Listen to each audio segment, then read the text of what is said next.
Hello and welcome to a brand new television discussion. So we decided, Mike and I, we had an off-the-record discussion about the latest season, season 2 of Aziz Ansari's Master of None, and we decided, like, it was such a good in-depth conversation that we'd rather have it on camera so that you guys could hear it and listen to it as well. So, obviously, this is season 2 of Master of None.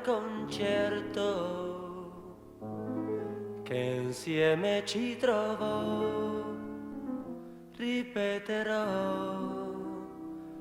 ancora la strada che mi porta a te. If you don't know what the premise is, this is a Netflix show, by the way. If you don't know what the premise is, it's basically this guy named Dev, played by Aziz Ansari, and him just dating in his 30s in New York. And he's like a big foodie guy. I mean, he's basically playing himself. It's a story about a guy who is unlucky in love. Right. And he's a legit good guy. Yeah. And he lives in New York, and he is a on again, off again actor. And it's just the story, the main story follows his life, his love life, and the lives of his friends. Right. So I won't recap season 1. You should go back and watch season 1. But the reason why we wanted to talk about season 2, and both of us really enjoyed the first season, by the way. But what we wanted to talk about in season 2 was the show seems to have gone from like, this is a pretty good show to, in our opinion, kind of a next level show. It's a masterclass in television filmmaking, and I'm not being hyperbolic in any way, shape, or form. It is the best television show that I've seen in quite a long time. Yeah, I mean, taking it up against a number of the popular shows that have been out, and like the difference is like, okay, so comparative wise, I wouldn't think it's fair to compare it to like a situation comedy, like on an ABC or something like that, just because it's a little bit more serious in moments, and it's a drama, but it also has some comedy beats to it. Here's the thing about this show. I would stack it up against the situation comedy. If you think about situation comedy, it's, characters are in a particular situation and comedic events occur. That happens in this series. All right. I guess in the most like, I mean, if you want to play with semantics, you know what I mean? Right. I guess my hesitation is it's actually slightly unfair to the other comedies, just because like the writing is just not on the level that this show is. Now, this show is written by Aziz Ansari and Alan Yang, right? What's interesting about this is, again, like Aziz Ansari's character is pretty much himself, right? Like the things I know about Aziz Ansari, like he is a big foodie, like, he talks about like his dating life and stuff like that. Like he does those things. So you already have this appreciation for who he is as a person in the public eye. And then this show is sort of a reinforcement of that. The thing about this show, and it won some awards for the first season, I think it's going to win even more this season, is in the pantheon of these type of shows, there is very a rare time that you see American shown as not a single story. Like, especially like dating shows are common, right? Like Friends and like fucking all of those shows, right? Those are all common. But what they do is, it's not just because Aziz Ansari, if you don't know, is Indian American. Like, it's not just because of that. Like, it shows so many aspects of what dating is in America. And it feels like what television should be in this day and age in 2017, instead of like, all these white people go to a cafe, or all these black people do this thing, like, because normally these type of shows are all very separated, right? Yeah, it is a single story. We praise the ABC lineup, every day. If you are, no matter what you are, ABC has a show catered towards you. They got everything. Right. But the downside to that is that usually you're focused on one culture or one aspect of one culture, right. This show taking place in New York, you just can't do that. Well, you shouldn't do that. I mean, you've had like Friends and stuff like that, which has been ridiculous. And girls and stuff like that. Right. But you really kind of shouldn't do that. Right. It's not representative. It really isn't. And case in point, one of my favorite episodes this season was the I Love New York episode. Yeah, that was my favorite. And it's an episode that doesn't deal with the main story of season 2 involving Dev. He is quite literally an afterthought. It is a series of small stories, like days in the lives of random people. And what makes this episode kind of sums up everything that is awesome about this series. Yeah, I would agree with that. Everyone cries for diversity. It's got diversity. I mean, it's not just racial diversity. It's not just racial diversity. And it is well written, and it is plotted perfectly, and it wraps itself up in the end. This is a really, really good episode of television in an already masterful season 2. Yeah, I think so. And like, look, this is not really a spoiler or anything, especially not about the plot. But that particular episode that Mike was talking about, there is literally, so it's kind of this round robin episode, right? You start with Dev and his friends, and then it immediately pivots to someone else, right? Like they are walking past someone, and then sort of the camera changes to focus on this other person. And it goes through dealing with different aspects of dating and relationships. There is infidelity, there are interracial couples, there are immigrants dating in New York, there are deaf people dating in New York, which is literally one of the most interesting things I've ever seen done in a TV show. And I've never seen it done before. No. And again, this is not a spoiler, but what they do is they follow this deaf woman, and they cut all of the audio out. And not, where you would normally do a deaf person trying to represent them, you would do a deaf person by just taking out maybe any dialogue someone says to him or her, but they would just keep the ambient noise just to keep the audience engaged. But instead, what they do is they cut everything. And that is really super fascinating, because for 10 minutes, there's literally no audio in the entire show. It's just subtitled. Yeah.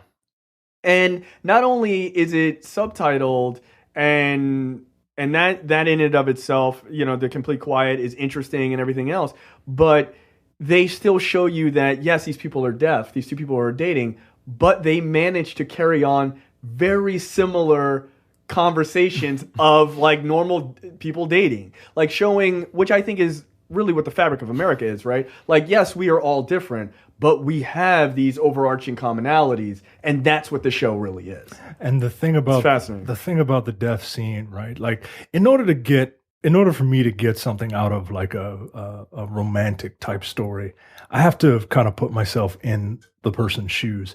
Well, not many people are going to be able to experience what it's like to be deaf, or to relate to a deaf person. Right, absolutely. So what do? You cut out all sound. Yeah. And that sends a powerful message. Like, you have to look past, like, it's not just the fact that this person's deaf, right? But like you said, like, they're having these very interesting conversations. Yeah, I won't tell you what they're about. They're very funny, though. That couples would have.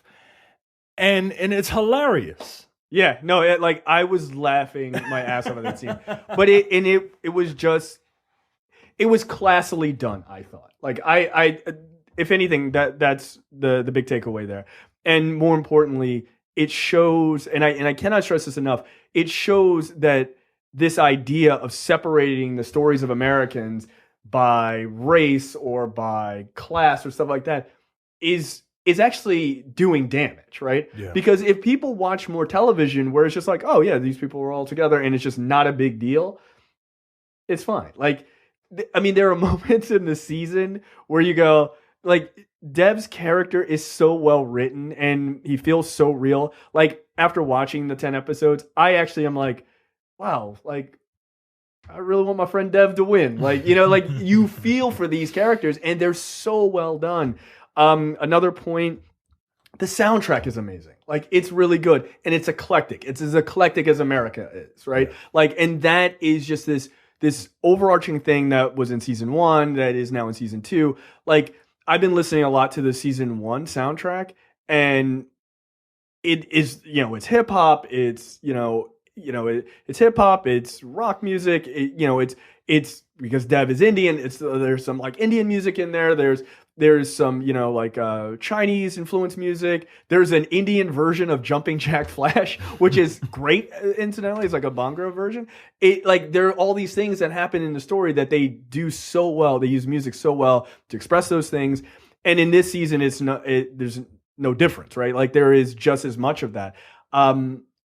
If you haven't watched Master of None, you really should do yourself a favor. Like, if you're trying to understand, like, minorities are always talking about, diversity in television and stuff like this. This is what we mean, right? Like, this is, yes, I love Blackish and those kind of things, but this is what we're really talking about, which is this idea that, like, showing minorities as just people. Like, that the whole point is that they're just people. And I would be remiss, I think we would both be remiss, if we didn't talk about the Thanksgiving episode real quick, which I think is one of the most powerful episodes the show's ever done. It wasn't my favorite because I really like the I Love New York one, just because I love episodes like that kind of stray from the main story sometimes. But the Thanksgiving episode sort of deals with his close friend that you've met in season 1 and in season 2. It deals with her coming out and her being this black lesbian, and the way in which they handle it. And I'll leave that to you watching it. Like, the way in which they handle it over time is not only well done, it feels real. It feels genuine. Yeah. Where normally television is like, I'm gay, and it's like, I'm against this, or okay, like, or I'm fine with it, right? Like, but life isn't like that. Right. For a lot of people. I won't say for some people. Some people it is that black and white. But I would say for a lot of people, it's not like that. And the way in which they handle this is brilliant. It really is brilliant. And it's specifically brilliant as black people to watch it, because there's some very specific black issues that happen in that episode that I thought were just really, frankly, just tremendous. Like, it really was impressive. Do you think that the fact that there are 2 minorities who write this show, right, is something that's very, very important that we need to talk about? Because this is I watch a lot of TV, and shows that try to do stuff like this, like, very good shows, right? Very good shows, like Modern Family and stuff like that, and like that have white writers.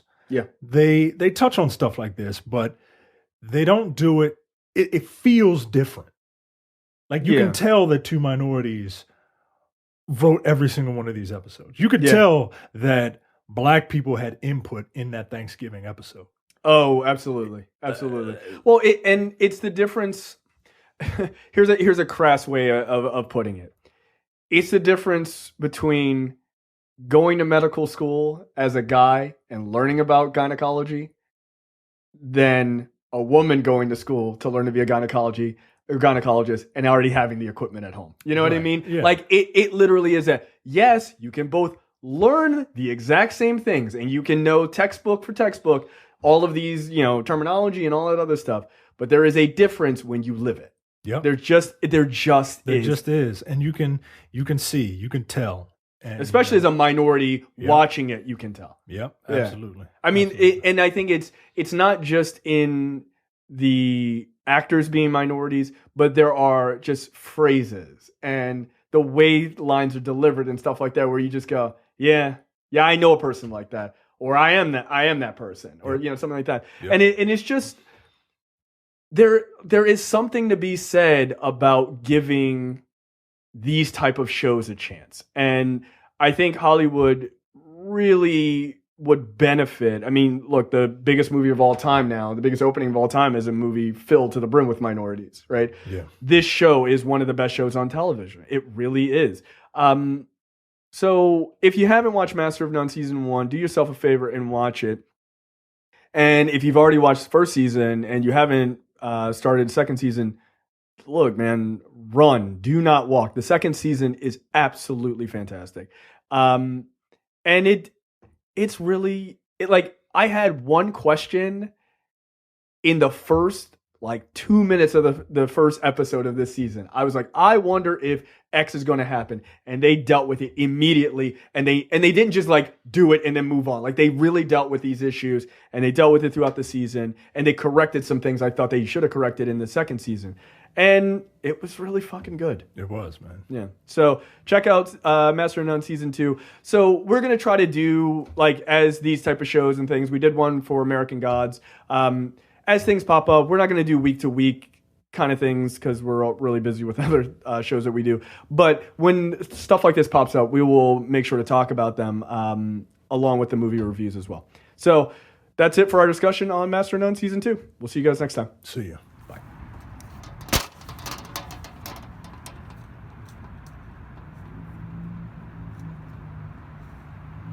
That was awesome.